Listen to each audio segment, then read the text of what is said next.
My name is Ethan Caldwell, and until 3 days ago, I believed I had built a solid life, one forged through grit, 16-hour days, and a stubborn refusal to quit when things got hard. At 48, I was the lead mechanical supervisor aboard the Bravestone Alpha, a deep-sea drilling rig stationed 90 miles off the coast of Louisiana, the kind of place where the sky bleeds fire during sunsets, and salt water becomes part of your bloodstream. It was 3:12 a.m. when my world unraveled. The message blinked on my satellite phone just after I'd wrapped a maintenance rotation on one of the hydraulic risers. My coveralls were still slick with lubricant, and the fatigue in my bones made every movement feel like dragging steel across gravel. I'm leaving. I've found someone new. I've taken what I need. Please don't make this harder than it has to be. The sender, Claire Caldwell, my wife of 21 years. There was no, "I'm sorry." No explanation. No emotion, really. Just a message typed like it was a memo. Clinical. And final. Seconds later, a photo followed. Our joint checking account balance, where $179,340 had once sat, was now $0.2 as though she wanted to leave a penny for my thoughts. I didn't scream, didn't throw the phone or punch the steel locker beside me. I simply stared at the screen as the coldness of offshore wind crept through the seams in my work shirt. Then I typed one reply. Understood. Take care. And I turned off the phone. That's the thing about being on an oil rig when you're this far from land, from civilization. There's nowhere to run from your thoughts. You don't get in your car and drive for hours. You can't rage through the neighborhood or drown yourself in a bar. You just go back to work. You keep things running so the other 42 men on board stay safe. The next morning I skipped breakfast and headed straight to Deck 3, where a pressure anomaly on Wellhead Bravo had triggered a series of alerts. Ronnie, my second in command, a wiry Cajun with a poker face and a sharp eye, noticed immediately. "Boss, you look like someone shot your dog." I gave him a half smile. "Let's just say the dog ran away with someone else's bone." He didn't press. That's the code offshore. You give a man space, especially when he's bleeding behind the eyes. By the afternoon, word must have spread in whispers, because Big Joe, the derrick man, slid a thermos of hot coffee into my hands without a word and walked off. That's how grief works out here. Not through conversation, but quiet offerings: a shoulder, a drink, a silence shared. In the equipment room during shift turnover, I finally powered the phone back on. 3 more messages. "I know this hurts, but you were never really present. I deserve happiness too. Bradley says it's best if we settle quickly." Bradley, a name I didn't know, but I'd come to know him quickly enough. He was her attorney, apparently, her new guide through the labyrinth of divorce law. I opened my email. There it was. Petition for dissolution of marriage, filed in Harris County, Texas. Grounds: emotional abandonment. Supporting evidence: frequent international work assignments, lack of sustained domestic presence, and financial control of marital assets. I stared at the PDF, wondering if I'd somehow skipped living the last 2 years of my own life. It all felt rehearsed, predetermined, cold. She'd been planning this. Long before the message. Long before the transfer. I closed the laptop and pulled out a tiny metal key from my wallet, one I hadn't used in 8 years. "Time to open the vault," I muttered. Back in Houston, a plain 1-story office building sits on Westheimer Road, nestled between a used car lot and a dentist's office. Inside is Davenport and Yao LLC, my cousin Gideon's accounting firm. Gideon and I had grown up like brothers, both raised by our grandfather, a WWI vet, who taught us that trust was earned with silence and kept with strategy. 8 years ago, after watching 2 colleagues lose everything in messy divorces, Gideon helped me set up a contingency. Red Rock Solutions LLC, a shell corporation with legitimate tax filings, layered beneath a holding company based in Delaware. Every bonus, offshore stipend, and hazard pay I received went through that account. Legally declared, strategically hidden. I shot off a single encrypted message from my backup email. Red Dawn active. Contact Thomas L. Within 3 minutes, Gideon replied, "Understood. Stay offline. Houston will be ready in 48. For the first time in 14 hours, my shoulders dropped an inch. Claire had taken the money in our visible accounts, but she had no idea there was another $1.7 million sitting beneath a corporate firewall she couldn't touch.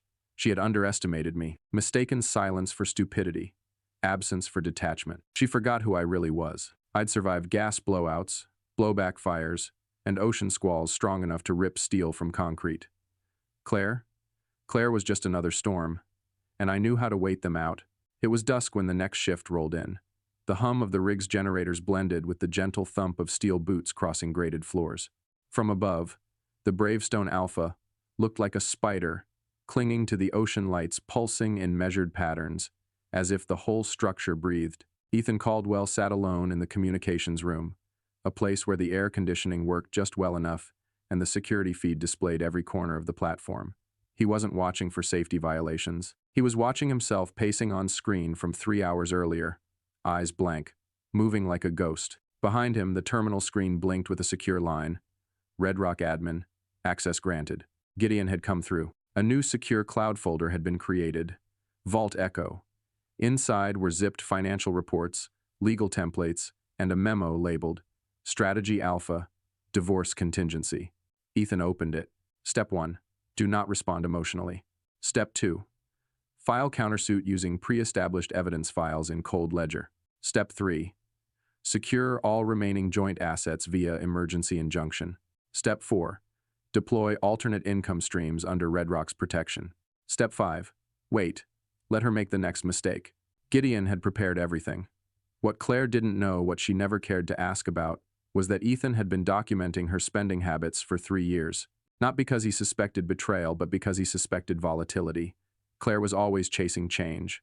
New diets, new friends, new philosophies. She was never still. Ethan had been her opposite. Stable, deliberate, and dangerous when provoked. He clicked open a second folder. Cold Ledger, Surveillance Notes. Item 19. Repeated cash withdrawals between $400 and $700 over a 12-month period. Item 22. One secondary account, opened under her maiden name, linked to an IP address in Spring, Texas. Item 31. Photo logs of unfamiliar luxury sedan, parked in front of shared residence during offshore rotations. He had evidence, not of infidelity that wasn't the point. What he had was proof of financial misconduct, asset concealment, and intentional depletion of marital wealth, all actionable under Texas family law. Claire hadn't just left him. She tried to outplay a man who spent his life reading mechanical stress points before collapse. And now, Ethan had her blueprint.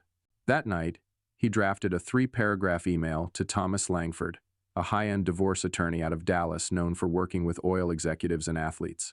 Subject: Urgent, Caldwell divorce response. Attached are preliminary documents and my statement. I'd like a formal counterclaim prepared before I return stateside. Please include requests for exclusive asset access, injunctive relief against joint account withdrawals, and full forensic review of her financial activities. He attached everything: receipts, logs, even the petty messages. He ended with one line: She underestimated me. Let's make sure that's her last mistake. The email sent with a quiet ping, the digital equivalent of a war horn. For the next week, Ethan worked double shifts, not because he had to, but because keeping busy was how he survived grief. No one asked about Claire, not even Ronnie. But the men watched him closely, as if waiting for the day the storm inside him would break loose. It never did. Instead, it transformed. Each night, he'd return to the comms room and check the latest updates from Gideon. Slowly, methodically, Red Rock began to pivot its assets. Income from offshore consulting, royalties from a small gas play in North Dakota, a pending litigation payout from a previous employer's safety breach, all now secured. Then came the call. Thomas Langford, voice precise and polished. We filed the counterclaim this morning. Based on what you've provided, she may be facing charges for willful dissipation of marital assets. I've also filed for emergency exclusive possession of your home in Houston and temporary restraining order on the joint accounts. Judge Weinberg is already reviewing the petition. Claire's attorney tried to block it, but we're 3 steps ahead. Ethan said nothing for a moment. Then, what's her play now? Thomas exhaled. I think she's waiting for a reaction, a confrontation she can use against you in court. Maybe even trying to provoke something that gives her leverage. Then I'll keep waiting, Ethan replied. She'll come undone herself. And she did. 3 days later, a message from Claire arrived. Not to his work phone, but to his private email, the one only family knew. I made a mistake. I didn't expect this to get so ugly. Can we talk when you're back? Please. It was the first crack in her mask. He read it twice and archived it. Ethan understood now. This wasn't about love. It was about power, about control, about who would walk away whole. She'd tried to gut him, but she didn't know he'd already fortified the walls years ago. That night, as a tropical storm passed 50 miles east of the rig, shaking the steel beneath his boots. Ethan stood on the observation deck. Rain lashed the ocean. Lightning forked the sky. It felt fitting, because when he returned to shore, he wouldn't just be a husband ending a marriage. He'd be the reckoning she never saw coming. The chopper touched down on the pad outside Port Fortune just after 8:30 a.m., blades chopping the humid Louisiana air like a war drum. Ethan Caldwell stepped onto solid ground for the first time in 3 weeks. His boots sank slightly into the earth. He didn't look around. He didn't need to. The next 48 hours were already mapped in his mind like a battle plan. First stop, Gideon's office in downtown Houston. He arrived at 3:15 p.m., sharp changed into a charcoal blazer and clean slacks in the terminal restroom, shedding the offshore grit but not the sharpness behind his eyes. He looked less like an oil worker and more like a man who read contracts for fun and made sure you didn't miss a clause. Gideon was waiting with coffee, a manila folder, and a grim look. "She's already trying to freeze your accounts," he said without preamble. "But you were faster. Judge Weinberg signed the emergency order last night. We've locked everything down. Red Rock, real estate, your retirement funds." Ethan nodded. "What about the house?" Claire filed a request for exclusive use 2 days ago, citing emotional distress and your unpredictable temperament. Gideon snorted. "We submitted your work logs, rig access footage, and company tracking data proving you were 162 nautical miles offshore the entire time." "She's building a story," Ethan said, "even if it's fiction." "True." Gideon slid the folder over. "But we've got the receipts. Inside, timestamps, security footage, emails, financial transfers, and something else." "What's this?" Ethan asked, holding up a series of low-res images. "Security cam footage.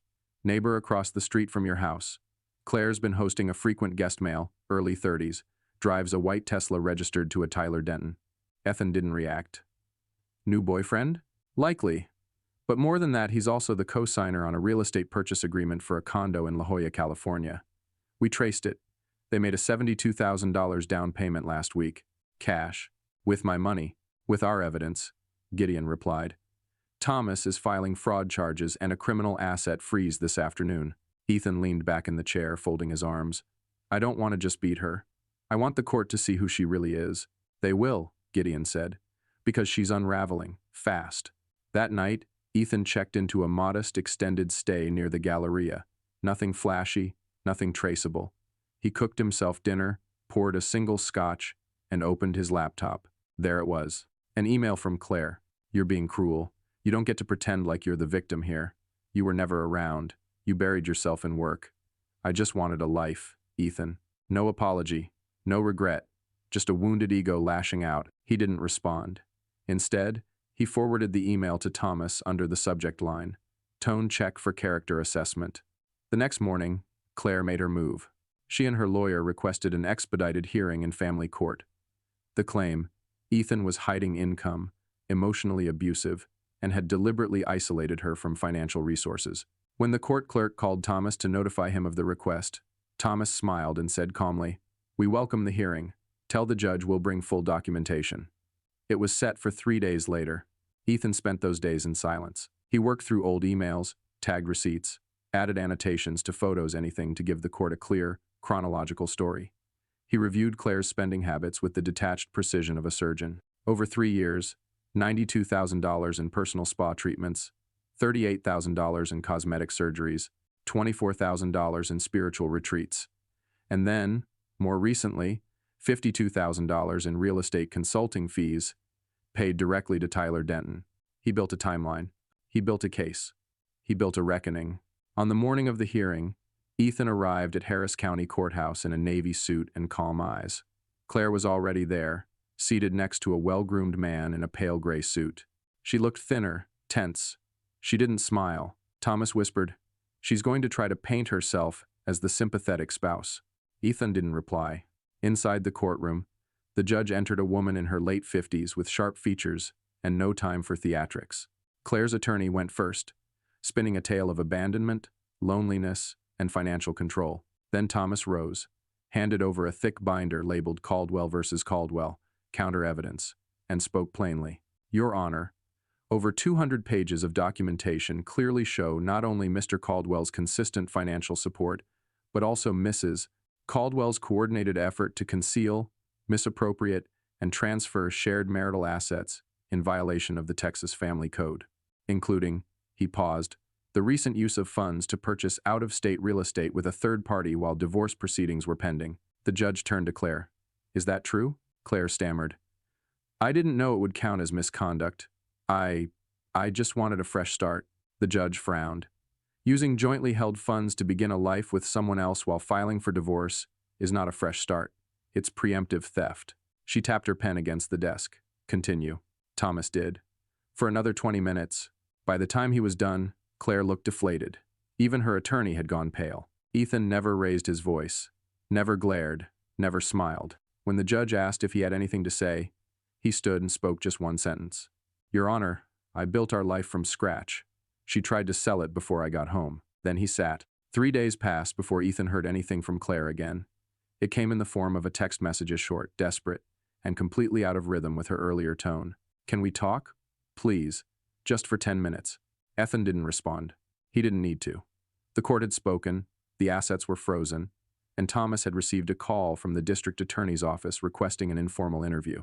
Fraud, forgery, and potential conspiracy 3 charges on the table.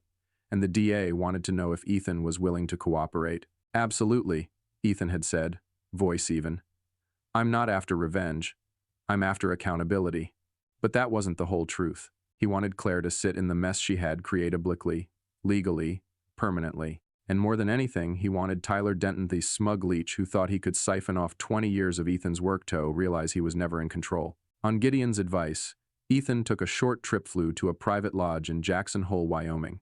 There, between pine forests and crisp mountain air, he prepared the final stage of the strategy, recovery. He met with an estate lawyer and transferred the title of his remaining properties under Caldwell Legacy Holdings, a new structure he'd built with Gideon. This included a beachside condo in Galveston, the retirement cabin in Montana, 2 oil royalties in New Mexico, and a growing investment portfolio Ethan had been building in energy tech. Every piece had been moved out of reach. Claire couldn't touch them, not now, not ever. While in Jackson Hole, he received a call from Harold's old neighbor in Houston. Thought you should know, Harold said. She came by, tried to pick up some boxes you'd left in the garage. Ethan's voice was calm. Did you let her? I told her the court order was still in effect. She tried to guilt meteors and all, said she needed photo albums. She left angry. Thanks, Harold. She looked scared, Ethan. Real scared. Good, Ethan replied. She should be. 2 weeks later, court reconvened. This time, the hearing wasn't about money. It was about ethics. The DA's office had quietly filed a motion to open an investigation into Claire's use of forged signatures on the mortgage extension and her transfer of funds to a non-marital partner, Tyler. With Thomas's support, Ethan had provided every document, every time-stamped receipt, every damning text message. Claire's lawyer, visibly shaken, requested a continuance. Denied. The judge, now less patient than ever, addressed Claire directly. You had every opportunity to approach this separation with decency and transparency. Instead, you chose deception. You created financial trails that implicate you in potential fraud and collusion. You violated the principles of this court and, more importantly, the trust of a man who supported you for nearly 2 decades. Claire was silent. Her mouth quivered, but no words came out. Tyler wasn't present. His lawyer had informed the court earlier that day that Tyler had left the state for personal reasons. Translation, fled. Ethan's private investigator later confirmed Tyler had booked a flight to Costa Rica under a different name, probably hoping to vanish. The irony? The real estate purchase in La Jolla had fallen through, because the escrow company, after receiving notice of the asset freeze, had returned the down payment and flagged the transaction as suspicious. That left Claire with nothing. No home, no partner, no assets. Only a pending criminal investigation and a reputation ruined in the eyes of everyone she once tried to impress. Later that night, Ethan stood at the edge of the bluff behind his Montana cabin, looking out across acres of untouched snow and pine. The moonlit silence wrapped around him like a second skin. Thomas had called earlier with one final update. The DA isn't charging her yet. They're pushing for a deal.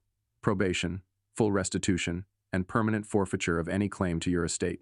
I can live with that, Ethan said. You sure? Thomas had asked. You could press for more. No, Ethan answered. I'm not in this to destroy her. I just needed to prove she couldn't destroy me. He hung up, pocketed the phone, and let the cold mountain air sting his cheeks. A storm was coming in from the west, but Ethan didn't flinch. he'd weathered worse. He was no longer the man Claire left behind offshore, disoriented, blindsided, bleeding in silence. He was now the man who rebuilt, recalibrated, and reclaimed, not for vengeance, for peace. 2 months after the final court ruling, Ethan was no longer watching the wreckage of his former life. He was rebuilding something better, something untouched. The cabin in Montana had no signal towers nearby, no buzzing notifications, no voicemails. Only the sound of trees shifting in the wind and the slow crackle of wood in the fireplace. Here, he could breathe. Here, he could feel human again. But Ethan wasn't done. He had always been a man of precision. And what Claire and Tyler had taken from him, time, trust, focus, was being systematically replaced. First came restoration projects. He partnered with a veterans group in Missoula to build transitional housing using repurposed timber from decommissioned rigs. Ethan donated the design plans for tiny homes and offered to cover materials for the first 12 units. Then came Linrock Energy, a consulting firm he quietly launched from a converted barn near the cabin. With years of global experience, Ethan advised on offshore safety systems, helping smaller operators avoid the human and legal costs he'd seen too often. He did it quietly. No LinkedIn page, no press release. Just work, honest, valuable work. Word spread anyway. Within 6 weeks, he had 5 contracts lined up and a 6th pending in Alaska. None of it was about the money. He already had enough. It was about direction. Meanwhile, Claire was learning the difference between survival and maintenance. Thomas had forwarded an update from her probation officer. She was now working 2 part-time jobs in Tulsa. Her family refused to speak to her after discovering the full extent of her schemes. And Tyler? Officially off the grid, the last trace showed he withdrew $9,200 in cash from an ATM in Panama City, Florida. Ethan didn't follow the rest. Some doors, once closed, must stay that way. On a chilly Wednesday morning in March, Ethan received a letter by mail, not email. Not a text, just ink on paper. The return address was from Odessa, Texas. Inside was a short message written in narrow cursive. Mr. Caldwell, you don't know me, but I knew Claire back in high school. I want you to know what she said about you. For years. How you were too stable, too focused on your own path. How she deserved more. I always admired you from afar. You built everything yourself. She wanted shortcuts. You made foundations. Just thought you should know. Some of us saw it all along. Rebecca Moore. Ethan read it twice, then folded it and slid it into the small wooden box on his shelf, the one labeled, Letters That Matter. He didn't cry, but for the first time in a long while, his throat tightened for something other than anger. 3 weeks later, Linrock landed its largest contract yet, consulting for an energy transition think tank in California. The offer was substantial, a retainer for 3 years, remote flexibility, and full autonomy. Ethan accepted, on his terms. He no longer needed to leave anything behind to pursue what mattered. He could stay here among pine and stone and stillness and work for a better world. One evening, just before dusk, Ethan walked down the narrow trail behind his cabin.